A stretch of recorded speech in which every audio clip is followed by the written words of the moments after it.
Hello and welcome back. In the previous video, we hid the weapon from the Bellica mesh, and instead we spawned a new weapon based on base weapon BP and attached it to Bellica's mesh. In this video, we're going to take the functionality that we put into this spawn default weapon function and put it into an equip function so that we can package up all of the equip functionality into a neat little function. So let's do that. Let's go up to our protected section where we have spawn default weapon, and let's make a new function called equip weapon. Now we can give these some comments. So spawn default weapon, our comment can say spawns a default weapon and equips it. And for equip weapon, we can say takes a weapon and attaches it to the mesh. And we can give this an input parameter of type a weapon. So it's going to be a weapon, weapon to equip.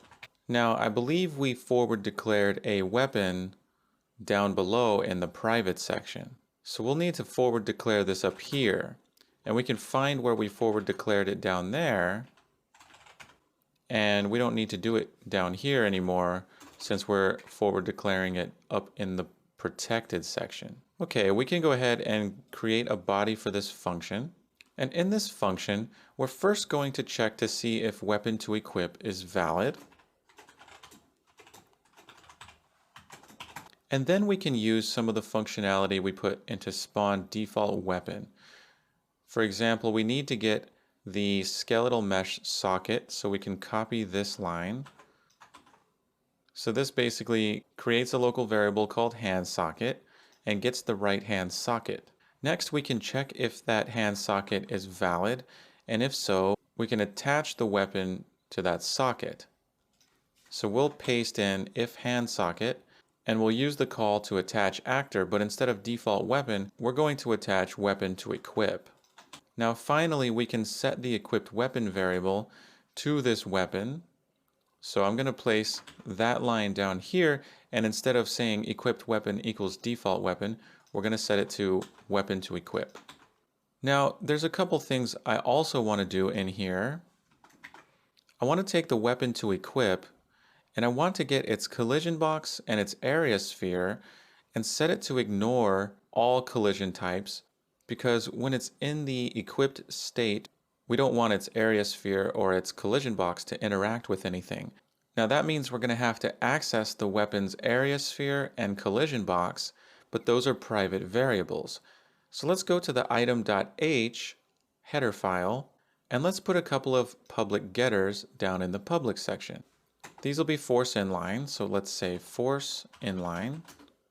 And the first will be for the area sphere. So this will be a uSphere component pointer, and this will be called get area sphere. And we'll make this const, and we'll just have it return area sphere. The next one will also be force inline,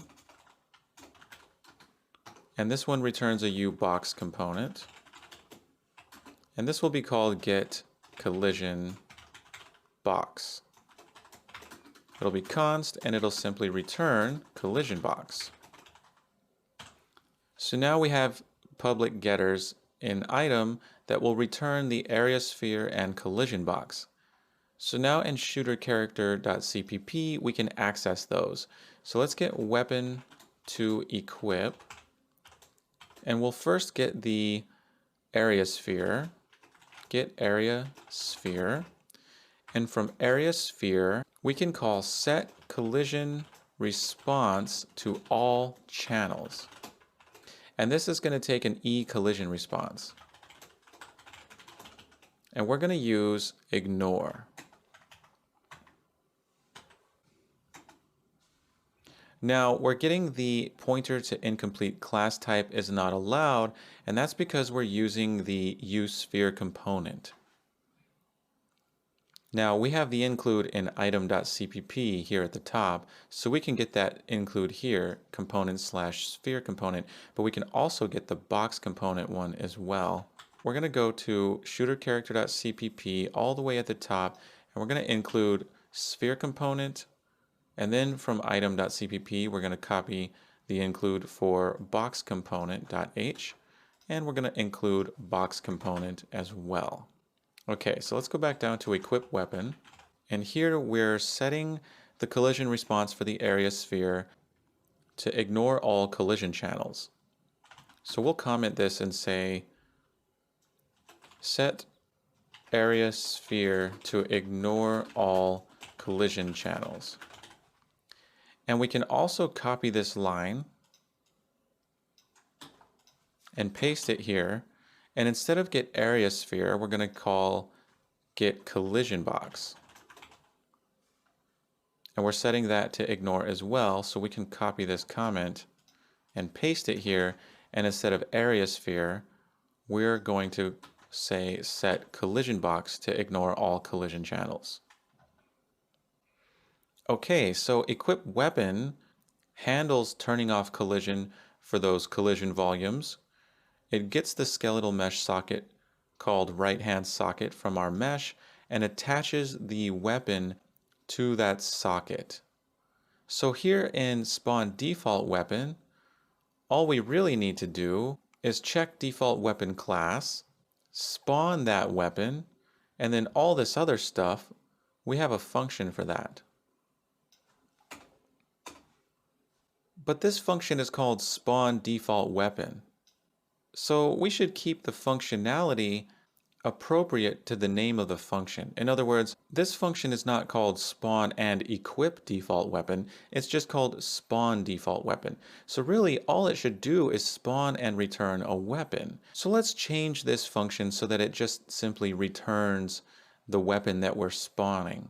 So let's go to shooterCharacter.h and go to spawn default weapon and change the return type to a weapon. And back in the CPP, we'll also change the return type for the definition to a weapon. And now all we need to do is if default weapon class is valid, we can simply return what's returned from the getWorld spawn actor function. So we can say return